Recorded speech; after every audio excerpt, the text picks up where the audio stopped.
दायो गुदि फरायसालिनिफ्राय लाल बाहादुर शास्त्री हाई स्कुल नायहां दोङो।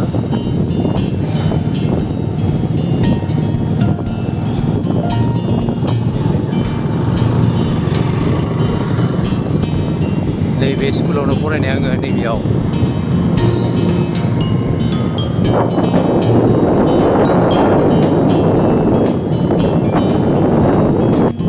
नैबे जाबाय बाथौफोरनि आसाम।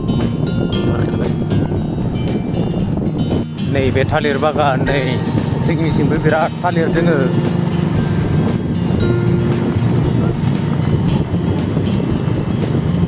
जिंखा मैगं गायो।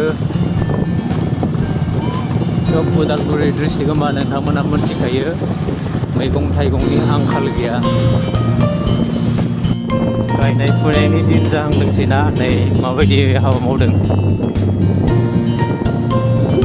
पुरा बिसिं माइ गायग्रा गोजा।